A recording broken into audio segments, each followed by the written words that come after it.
Hi, Gigi. If I'm not mistaken, you've said that people in power are pushing for transhumanism so that humans may eventually be occupied by divergent beings.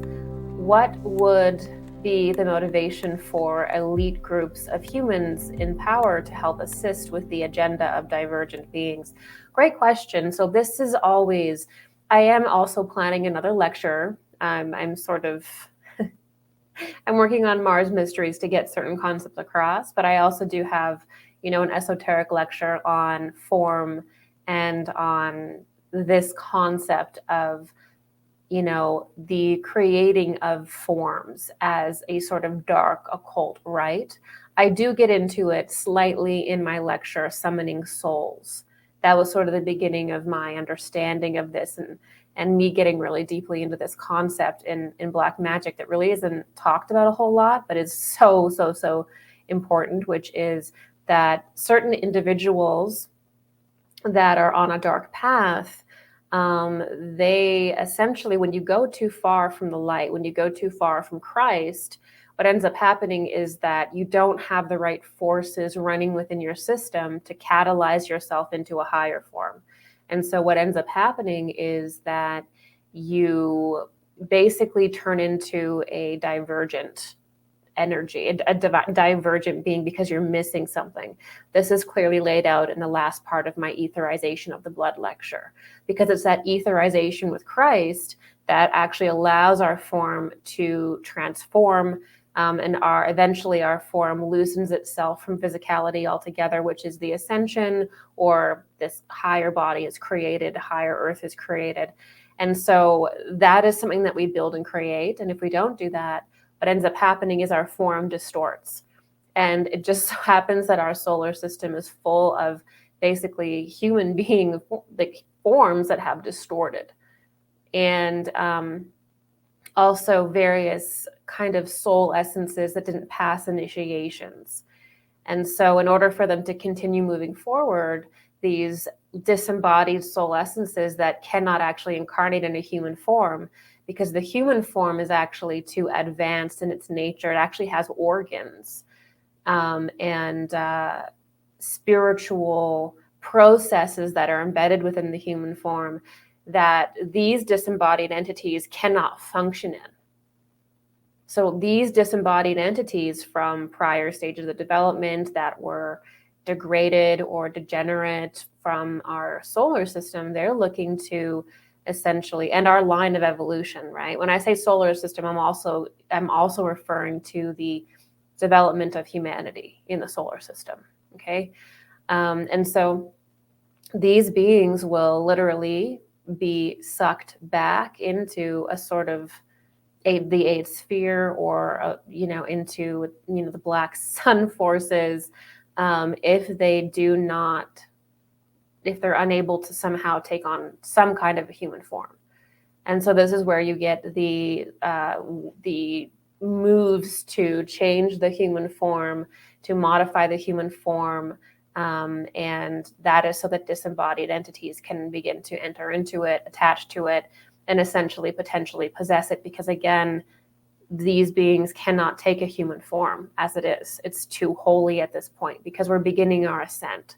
So we have everything that we need in order to rise into a higher condition. So obviously these beings do not. And so they need a human form, but a degraded one, okay? So this is an evolutionary principle of our cosmos. And so we have to understand that. And there are groups on this planet, and I would call many of these groups elite. I would say a lot of the technocratic groups that clearly view transhumanism as not only the inevitable future, but clearly as some kind of religion.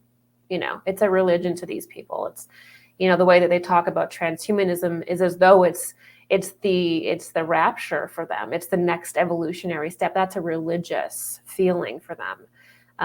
But I think they're too disconnected to maybe even recognize that, or maybe they can, I don't know. But these elite groups, they are possessed. So anybody who is going into this divergent timeline of ultimately, complete and total self-destruction and complete and total divergency and changing of the form. These individuals are possessed, okay? These are individuals, the best way that I could say this is they do not have their I developed. So in anthroposophy, the whole idea of us falling into matter was to develop our I, our individuality. And then to spiritualize our individuality is rising out of matter. When we spiritualize our individuality in 3 precise steps. So, that's the whole point. But these individuals are kind of caught up in a past era, if you will, where they're still very stuck in the materialization phase. And they're still very stuck in kind of older ways of being. They're still obsessed with creating form. And we should be on to, at this point, an ascension cycle, which is represented in the mystery of Golgotha, which is the resurrection and all this kind of material that around loosening and spiritualizing of the form. So we should be in the spiritualization of the form we have organically. But there's groups on the planet that are still actually in trying to create forms and to create a form. This has to do with a lot of the golem in Jewish mysticism, or the homunculus I spoke about in my last Mars Mysteries video. So there's a divergent path of black magic that's about creating forms still. We haven't been creating forms since the Atlantean age. Okay, that is no longer a valid magical path or human path. We're materialized at this point. The form is created.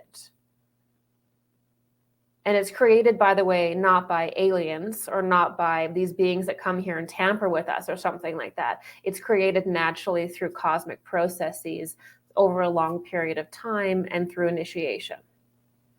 Initiations that eventually shift our form over time. So ultimately, there is a crisis in consciousness where there are dark groups that you could call black magic groups, to simplify it, that are still obsessed with creating forms and this old way of being. You can call them the Belial Group, if you will. And ultimately, what it ends up being is they're looking to create forms so that the beings and the entities that they communicate with can enter into this reality, because they've surrendered their I and their individuality, and they function in kind of like a Borg-like nature, like in the Matrix. They're already there spiritually.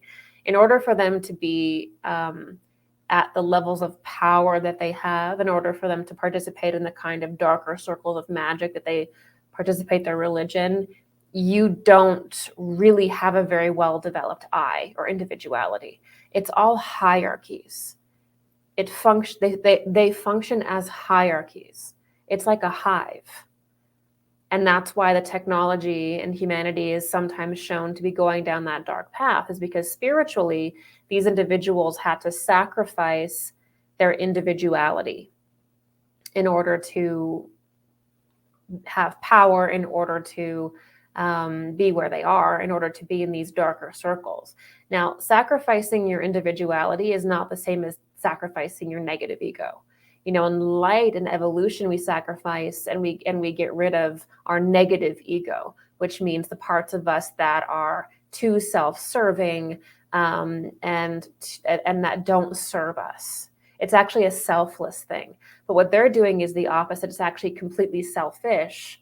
But in order to go to that level of selfishness, they actually have to give themselves to it, but not in a healthy way. Literally their soul. They have to literally give their soul. And so that is the process. And so in order for them to continue incarnating on the planet, they, as they're part of this Borg lower astral 8-sphere system, they actually have to modify the form.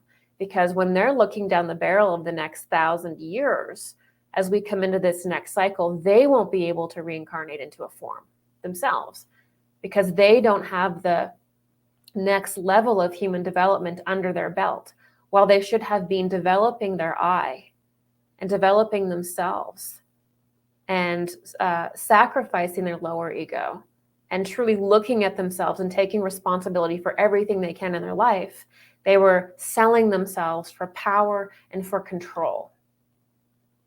Or they're caught up in that to some degree at the highest level. And so now when it comes to this age, they don't have developed within them what it takes to move forward. Do you see what I'm saying? They don't have the soul, their soul essence isn't catalyzed in a way where they can move on to the next earth, to the new Jupiter, and even into the higher phases. This is why in anthroposophy we talk about the 8th sphere being a different path of evolution that they will eventually be trapped in, right? So these individuals need a form. They're completely possessed. If our form starts to dematerialize into the higher plane, which is what we're scheduled to do, and spiritualize, and really eventually leave the physical realm behind, they can't participate in that because they haven't done the work.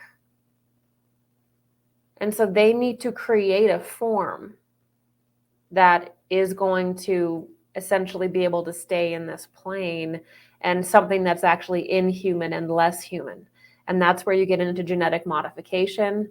That's where you get into trying to create forms without the woman, without the female.